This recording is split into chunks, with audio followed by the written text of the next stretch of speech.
வணக்கம் நண்பர்களே, நான் உங்கள் சாண்டல் லோகேஷ். போன காணொலியில சந்தனக்காட்டுல பாம்புகள் வருவதற்கு உண்டான காரணங்கள் என்னென்ன அப்படின்னு பார்த்தோம். இந்த காணொலியில அதை எப்படி கட்டுப்படுத்துறதுன்னு பார்ப்போம். ஆமாங்க, பாம்புகளின் வரவை ஓரளவுக்கு கட்டுப்படுத்ததான் முடியுமே தவிர முழுசா தவிர்க்க முடியாது.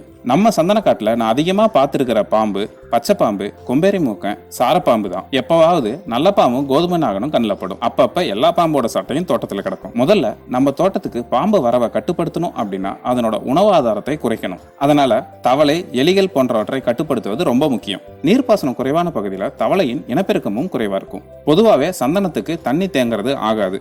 அது போல சந்தனத்துக்கு பக்கத்துல இருக்கிற பகுதிகளிலையும் தண்ணி தேங்கி நின்று தவளையோட இனவிருத்திக்கு உதவியா இருக்கக்கூடிய சூழ்நிலையை தவிர்க்கணும். அடுத்தது, எலிகளுக்கு பார்த்தா பூனை தான் ஒரே தீர்வு. 4-5 பூனைகளை நம்மளோட சந்தன காட்டோட பரப்பளவுக்கு ஏற்ற மாதிரி வீட்டில் பராமரிக்கிறது அவசியம். அடுத்த வழி என்னன்னு பார்த்தீங்கன்னா, எலிக்கும் தவளைக்கும் உண்டான உணவாதாரமான பூச்சிகளையே தோட்டத்தில் இனப்பெருக்கம் பண்றதுக்கு விடாம குறைச்சி வைக்கிறது. பூச்சிகள் பெரும்பாலும் மண்ணை ஒட்டி வளரக்கூடிய புல், பூண்டு போன்ற சிறு தாவரங்கள்ல தான் அதிகமா இருக்கும். இந்த புல் பூண்டுகளை அதோட வளர்ச்சியை பொறுத்து மாதம் ஒரு முறை அல்லது 3 மாதங்களுக்கு ஒரு முறை பிரஷ் கட்டர் வைத்து வெட்டி சந்தனத்துக்கு உரமாக்கிடலாம். அடுத்தது, இந்த பூச்சிகளை சாப்பிடக்கூடிய மனிதனுக்கு பயன்படக்கூடிய கோழி அல்லது வான்கோழி போன்றவற்றை நம்ம சந்தன தோட்டத்தில் வளர்த்து பராமரிக்கலாம். நான் சந்தன காட்டுல இந்த தேவைக்காக நாட்டுக்கோழி வளர்த்துக்கிட்டு இருக்கிறேன். இந்த கோழிகள் மண்ணை கிளறி மண்ணில் உள்ள பூச்சிகள் முதற்கொண்டு புல்லில் உள்ள பூச்சிகள் வரைக்கும் அனைத்தையும் சாப்பிட்டு விடுவதால் எலி தவளைகளுக்கு உண்டான உணவாதாரம் முற்றிலும் அளிக்கப்பட்டு விடுகிறது.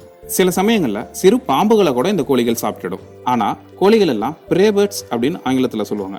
அதாவது நாய், கழுகு, பருந்து, சில சமயங்கள்ல காகம், பாம்பு போன்றவற்றால் வேட்டையாடப்படக்கூடிய பறவைகள். அதனால கோழிகளுக்கு தேவையான பாதுகாப்பு, தண்ணி, சில சமயங்கள்ல உணவு வசதி போன்றவற்றையும் நாம ஏற்படுத்தி வைக்கணும். பாதுகாப்புக்காக 3க்கு 10 அடி நீளத்தில் இருக்கக்கூடிய ஒரு தகரத்தை கூரை போல தரையிலிருந்து ஒரு 1.5 அடி உயரத்துல போட்டிருக்கிறேன்.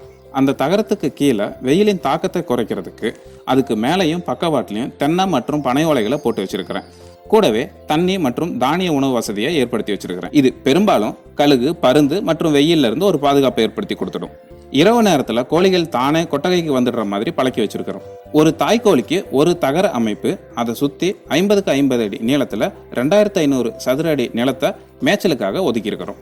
இன்னும் அவற்றின் உணவு வசதிக்காக இந்த மேய்ச்சல் பகுதியில மாட்டின் பசுஞ்சாணத்தையும் கொட்டி வைக்கிறோம். பொதுவா சந்தனத்துக்கு பக்கத்துல பசுஞ்சாணம் கொட்டி வைக்கிறதுக்கு உகந்தது இல்லை. ஏன்னா அது தண்டு துளைப்பான் நோய்க்கு வழிவகுத்து கொடுத்துரும். ஆனா எனக்கு வெயில் அதிகமா இருக்கிற காரணத்தினாலையும் கோழிகள் சீக்கிரமா அந்த சாணத்தை கிளறி உலர்ந்து போக வச்சிடுறதுனாலையும் தண்டு துளைப்பான் பிரச்சனை இல்லை. நீர் வசதி அதிகமா இருக்கிறவங்க இதை பண்ண வேண்டாம். சரிங்க, நம்ம இதோட இந்த காணொலியோட முடிவுக்கு வந்துட்டோம். மறக்காம நம்ம வீடியோவை ஒரு லைக்கும் மற்றவங்களுக்கு ஷேரும் பண்ணுங்க. சந்தனம் சம்பந்தப்பட்ட செய்திகளை நிறைய பேருக்கு கொண்டு போய் சேர்த்துங்க. உங்க தோட்டத்துல பாம்பு வராம இருக்க என்ன வழிமுறையை பின்பற்றீங்க அப்படின்னு கமெண்ட் பண்ணுங்க. யாரோட கமெண்ட் இன்ட்ரெஸ்டிங்கா இருக்குதோ அந்த கமெண்ட்டை நான் டாப்ல பின் பண்ணி வைக்கிறேன். மரம் வளர்ப்போம், பணமும் பழமும் மழையும் நிழலும் பெறுவோம்.